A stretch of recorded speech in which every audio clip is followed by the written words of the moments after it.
El evangelio es una cuestión en donde nadie puede caminar por otro. Cada quien tiene que caminar por sí mismo.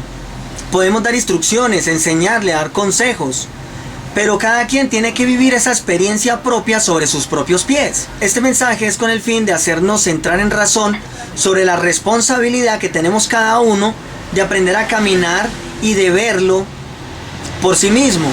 Hay un versículo que dice: maldito el hombre que confía en el hombre. ¿Cómo podemos confiar en el hombre si estamos tan llenos de errores? No podemos confiar aún en el ministro, en el rey, en el líder, porque si equivoca la cabeza, se equivoca todo el cuerpo, se equivoca toda la congregación. Si la cabeza está enferma, el cuerpo también lo va a estar. ¿Cómo podemos confiar abiertamente del líder cuando la propia Biblia nos muestra a muchos reyes que gobernaron mal y arrastraron al pueblo? Y hay quienes gobiernan mal porque se corrompen. Hay quienes gobiernan mal porque, aunque tienen buena intención, no tienen buena dirección. Entonces, o no son sabios. Entonces, sin tener la mala intención de dañar al pueblo o de gobernar mal, lo pueden estar haciendo. Entonces, uno como pueblo tiene que entender y preocuparse de esa realidad. La Biblia sí dice de que Dios tiene varios ministerios para la realización de su obra, para llevar a cabo su obra. Tiene pastores, evangelistas, profetas, que sirven como bastón de apoyo para las ovejas, pero no son el camino. No son las personas a las que la Biblia nos dice que debemos de poner los ojos.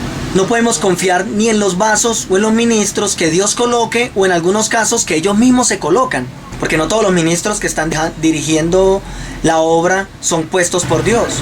Entonces, aunque hay que entender de que hay personas para la obra del ministerio, no podemos confiar netamente en ellos, ni confiar totalmente en lo que nos digan. Hay un proverbio que dice: a la hora de ir al banquete, pon cuchillo en tu garganta, porque el que te sirve te dirá, come y bebe, pero su corazón no estará contigo. Eso está en un proverbio, y no está hablando netamente a un judío cuando vaya de visita a otro lugar, cuando vaya a un banquete, para que no le sirvan comidas envenenadas, en el caso de ser un rey, o comidas servidas con brujerías, o de mala gana, o mal servidas, con mala actitud, por la envidia que le puedan tener, o por los ataques que sufren los judíos de los extranjeros, llamándolos así. No está hablando nada de eso. No está hablando a los cristianos, a los judíos espirituales. Nos está hablando a todas las generaciones. Cuando uno va a escuchar palabra de Dios, tiene que cuidarse de no digerir todo lo que le están diciendo. Para los judíos, como para los cristianos, es un banquete ir a escuchar la palabra de Dios. Ellos también se reunían. Ellos también escuchaban un líder, un ministro que les hablaba de Dios. Cuando el sacerdote salía del lugar santísimo, se expresaba al pueblo y les compartía cosas de la ley, o les compartía aquellas cosas que Dios les revelaba en el lugar íntimo, en el lugar secreto, en el lugar santo. Cuando Dios hablaba de tú a tú con el sacerdote, porque para eso era el lugar santísimo, cruzaban el velo, entraban y hablaban directamente con Dios, y el sacerdote salía a compartirle al pueblo las cosas que Dios les revelaba, que Dios les compartía. Entonces, para esa gente era un banquete, no era un banquete físico de comida, sino un banquete por las cosas que iban a digerir, que iban a comer, que iban a oír. Porque el alma se alimenta de esas cosas, se llena el espíritu, entonces está yendo uno a un servicio de alimento espiritual.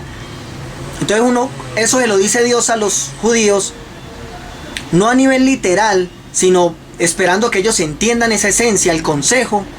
Y nos está diciendo a todos nosotros también, obvio, como judíos espirituales, como hijos de Dios, como personas que vamos a un templo, a un lugar a escuchar de Dios.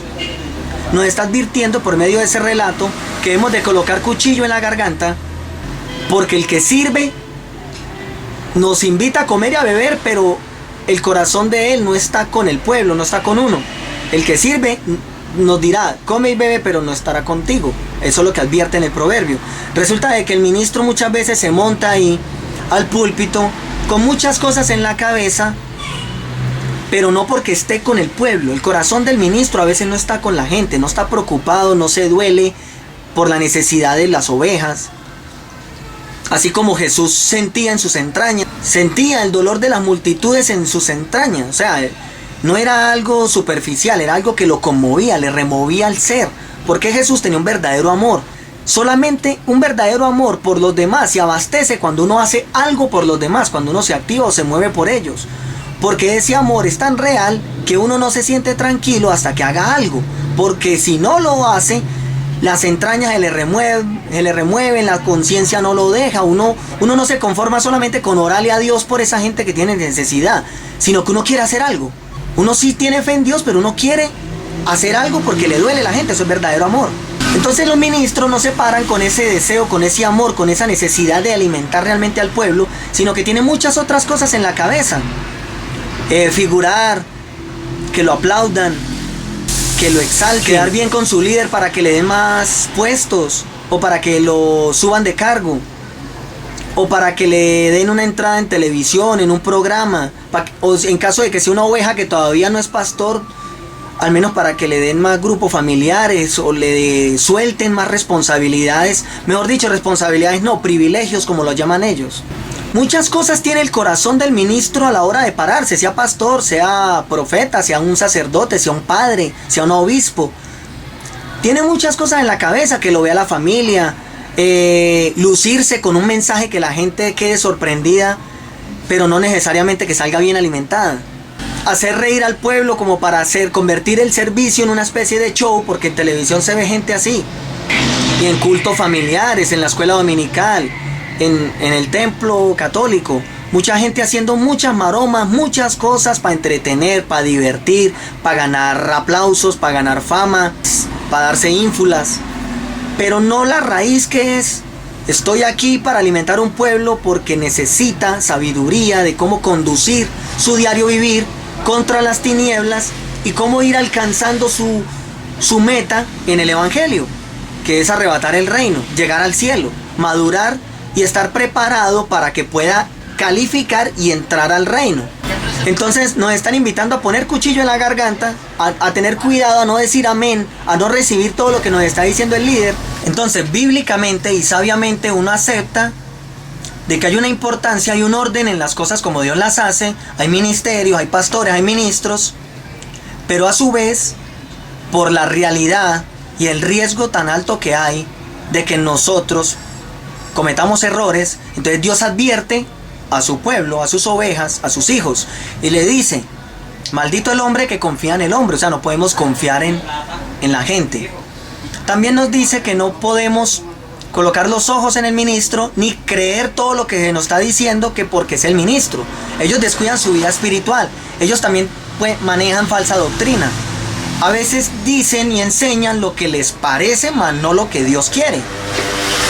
A veces terminan teniendo una vida ministerial basada en el recorrido y en la imagen que tienen con el pueblo, mas no por una verdadera vida espiritual íntima, ya que las ovejas no pueden ser paparazzis de los pastores para estar vigilando en su casa, qué hacen en la noche, cómo se conducen con su familia, porque hay gente que la mayoría maneja hipocresía, es que hace uso de caretas. Y los fariseos, así los llamó Jesús, hipócritas, porque una cosa es la imagen que tienen con el pueblo, como el pueblo los ve, otra cosa es como Dios los está viendo o como realmente son.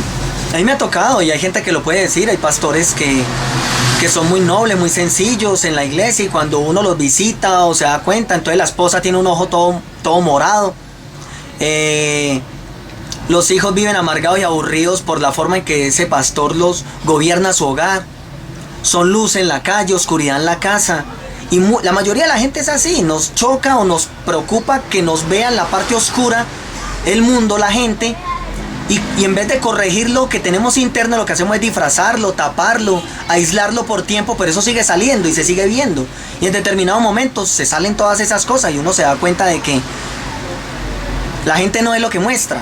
No somos lo que estamos aparentando. Somos otra cosa que vive todo el tiempo hermética en nuestro interior y que de acuerdo a ciertas situaciones salen. Eso realmente es lo que somos, no lo que vivimos aparentando. Somos lo que sale en determinadas circunstancias. Eso es lo que evidencia lo que realmente somos, no lo que vivimos aparentando. Entonces, caras vemos, corazones no sabemos, dicen por ahí. Entonces Jesús llamó a los líderes de su época hipócritas. porque hacían uso de careta, mostraban la cara que no era. El mismo término que Dios puede usar con nosotros, la religión que sea, el ministro que sea, en la actualidad. Incluso Dios lo dice para todas las generaciones: el que no supere las justicias de los fariseos no entrará en el reino de los cielos. Se lo está diciendo aún a los judíos que están en la ley, a los cristianos que estamos ahorita en la gracia. Eso es universal, eso es para todas las épocas, eso es para toda la gente, eso es para todos los tiempos. ¿Qué nos está diciendo? Voy a poner un ejemplo. Hijo-padres. Uno no sabe realmente si los padres lo criaron bien o le enseñaron bien solamente cuando uno llega a ser padre. Porque desde que uno esté en la etapa de hijo, muchas cosas que los padres hicieron bien, uno las pudo haber visto mal y los señala, los critica. Pero las puede uno llegar a entender cuando uno también tiene hijos. Entonces uno puede decir: me enseñaron bien, pero yo no aceptaba, yo no comprendía, no entendía en ese tiempo. Entonces resulta de que uno no sabe cómo lo están criando hasta que uno empieza a ser padre también.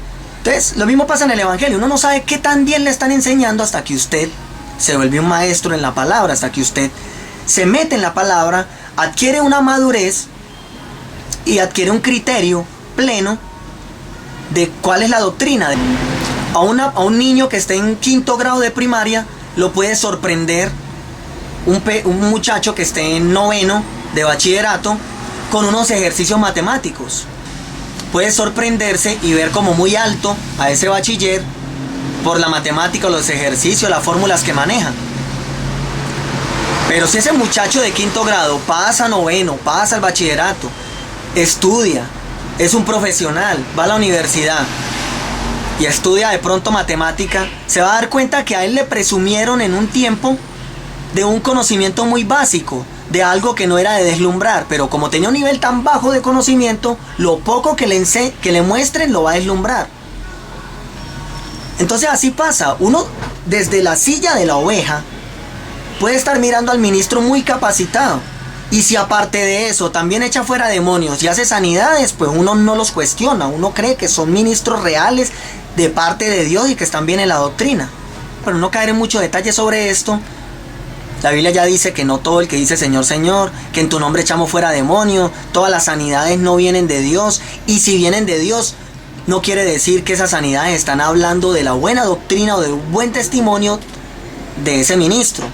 A veces Dios respalda su palabra y el ministro ora, así está en pecado, y Dios hace el milagro por su palabra, por amor a esa persona y por ciertas cosas que le está enseñando al ministro. Le está mostrando de que, mire, devuélvase su mal camino, yo todavía lo respaldo, deje de cometer pecado.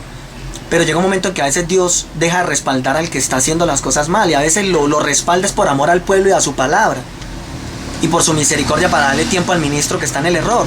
Pero el hecho que eche fuera demonios o esté haciendo sanidades no quiere decir que venga de Dios, o si vienen de Dios, que el ministro está bien con él. Entonces la oveja siempre ve grande al ministro, el que sale en enlace, el que sale en televisión, lo aplaude, quiero ser como él, qué bueno una iglesia tan grande como la que tiene fulanito, que sale en televisión y que echa fuera demonios. Puede ser que ese ministro está en 6º y nosotros estamos en primaria, en 1er grado.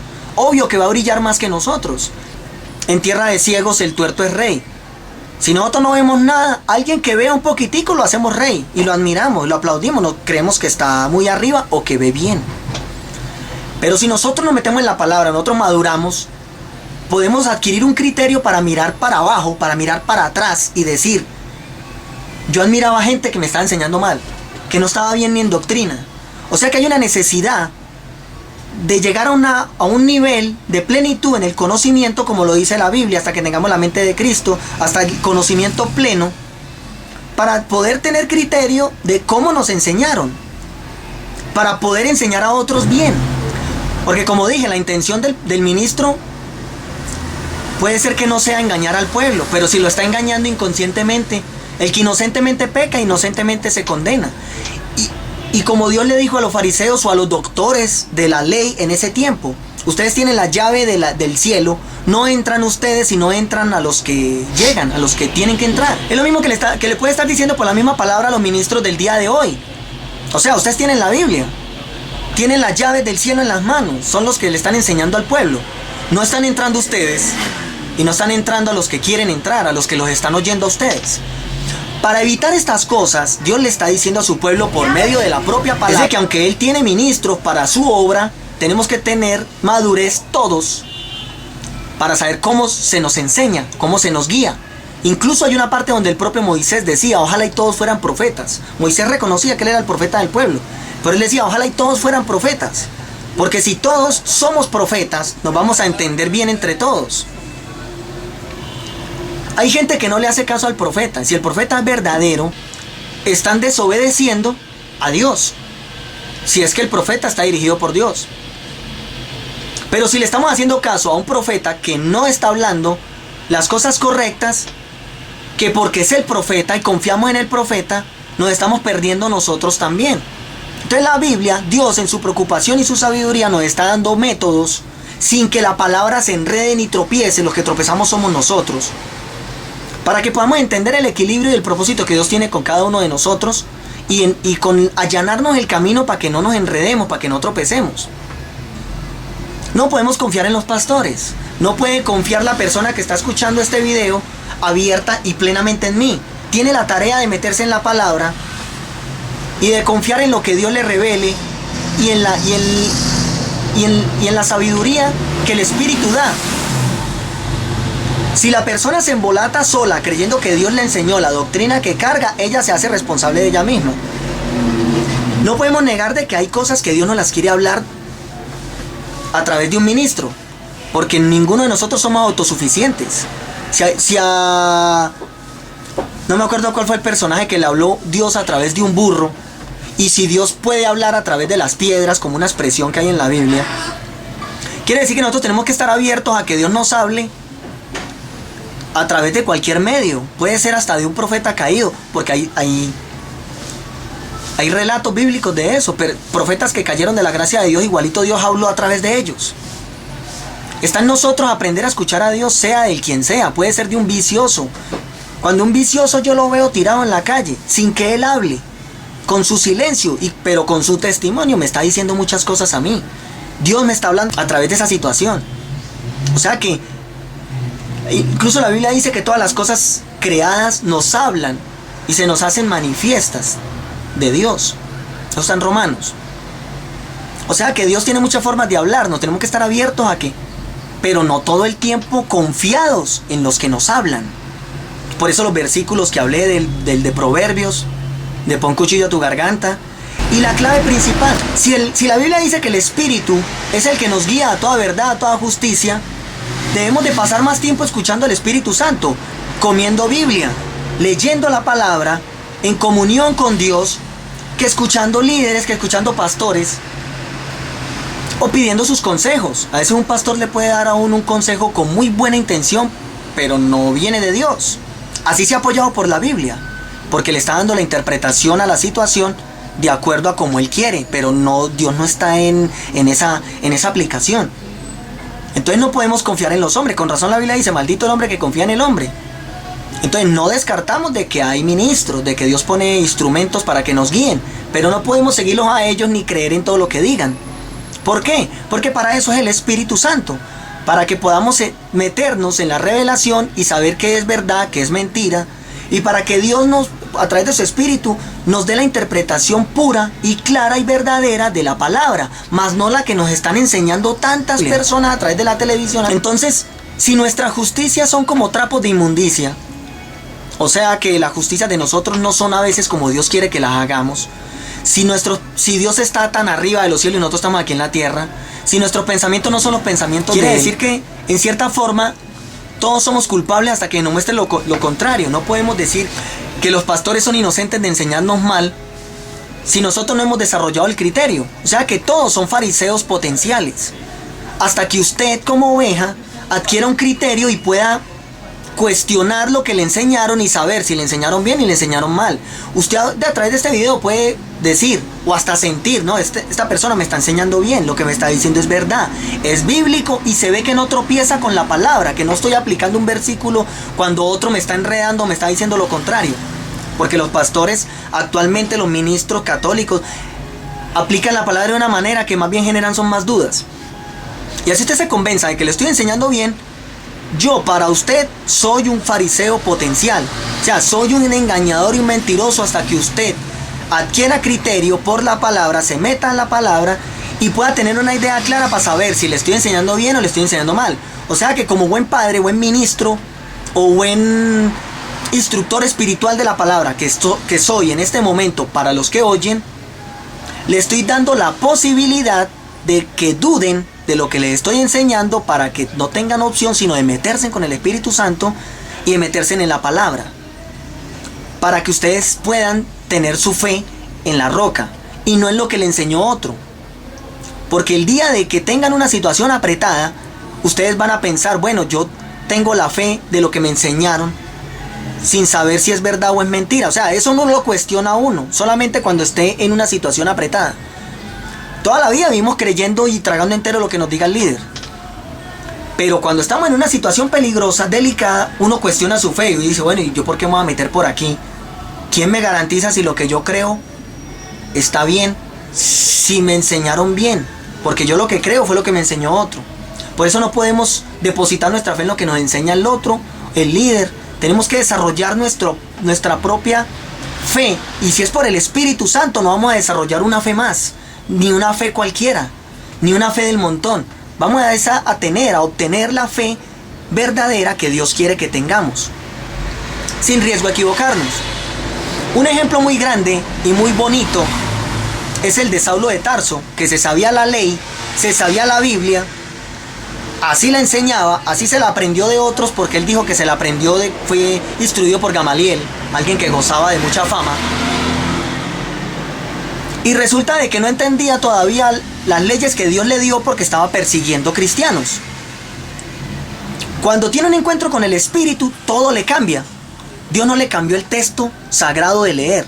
Era la misma ley, pero la entendió de una manera más reveladora. O sea que llevaba mucho tiempo sin entender a Dios, pero leyendo la Biblia, leyendo la ley. Cuando tiene un encuentro con Dios, automáticamente toda la perspectiva de lo que creía cambió. Se iluminó, se le quitaron los velos y empieza a entender de forma clara lo que leía. Cuando él cuenta esto a los Gálatas, él les dice, en Gálatas capítulo 1, versículo 16, dice que cuando Dios agradó revelar a su Hijo en mí, para que yo predicase entre los gentiles, no consulté enseguida carne y sangre, ni subí a Jerusalén a los que eran apóstoles antes que yo, sino que fui a Arabia y volví de nuevo a Damasco. Después, pasado 3 años, subí a Jerusalén para ver a Pedro y permanecí con él 15 días.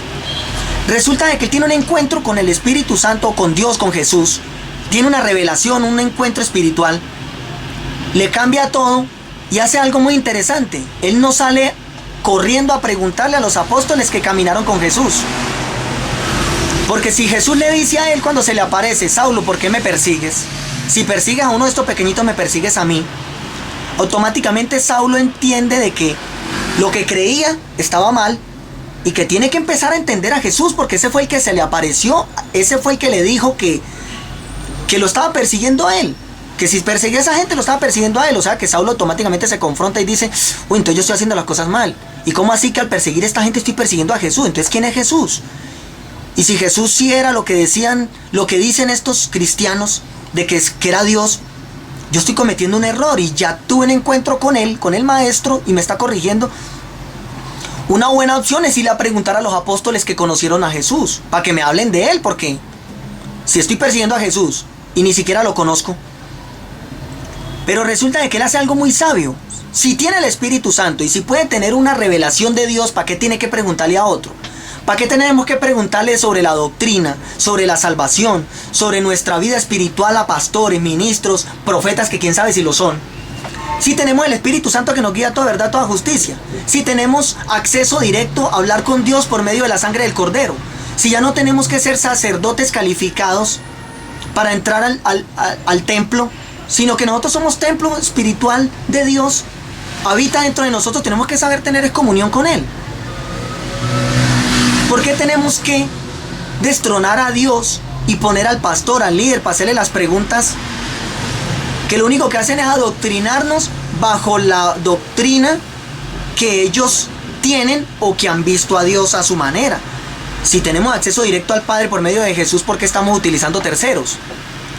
Está bien, no somos autosuficientes, no neguemos de que Dios puede usar a esa gente, pero ¿por qué tenemos que depender de ellos? Tenemos que desarrollar el criterio propio espiritual, así como dijo Jesús. Si no superamos la justicia de los fariseos, no somos dignos del cielo, no podemos entrar al reino de los cielos.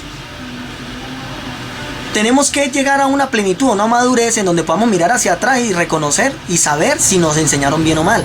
Entonces por eso es que utilizo el ejemplo de Pablo. Pablo pudo ir a los apóstoles y preguntarles, hey, ¿qué pasó? ¿Cómo era Jesús? Háblenme de él, que es que se me apareció. Él sabía que lo podía conocer por revelación, si la misma palabra la tenía ahí, la misma ley.